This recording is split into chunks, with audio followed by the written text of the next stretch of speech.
Guys, we got quarterback Frank Harris here. JJ, get us started, and then we'll go to Greg Luca.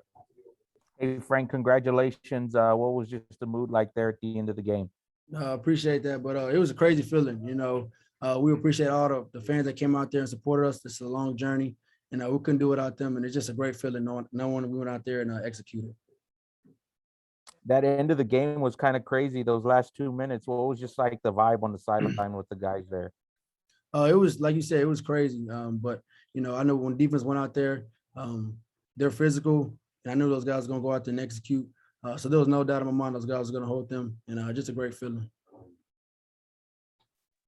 How do you think you played today? I did okay. I missed a couple of throws in the red zone. One of the keys to victory for the offense was touchdowns, not field goals, and I came up short on a couple of those, so I got to improve on those for next weekend. We'll go Greg Luca and then Stephen Whitaker.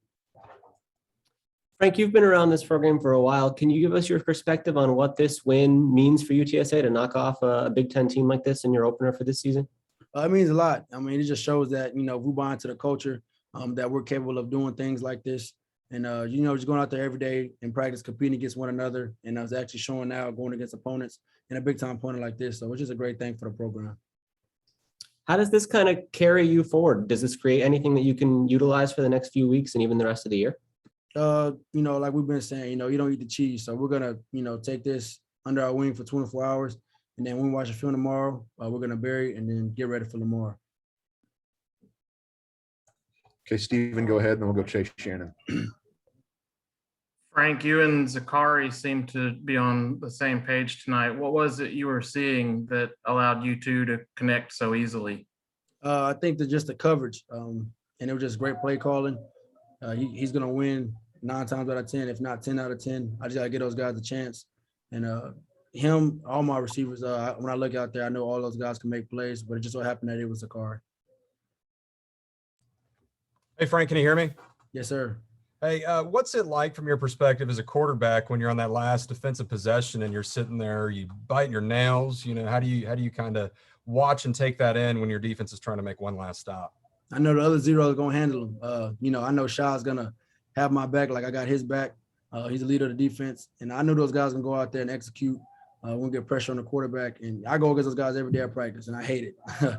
So it was just great. It's just great seeing those guys go out there and do what they do to me at practice in a real game.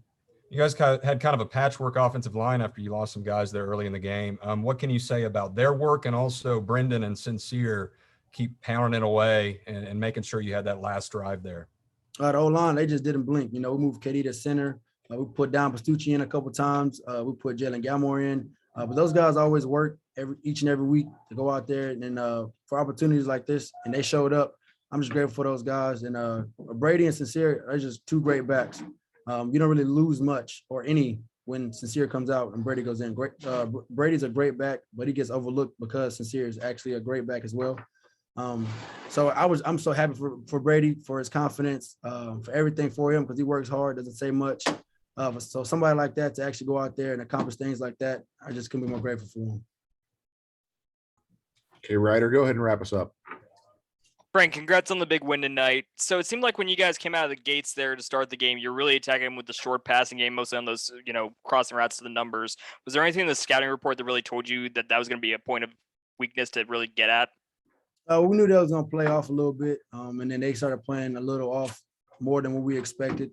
So Coach Lenny did a great job of just calling short routes just to get the ball out of my hands and letting receivers do what they do and get some yards at the catch, and it kind of worked out for us.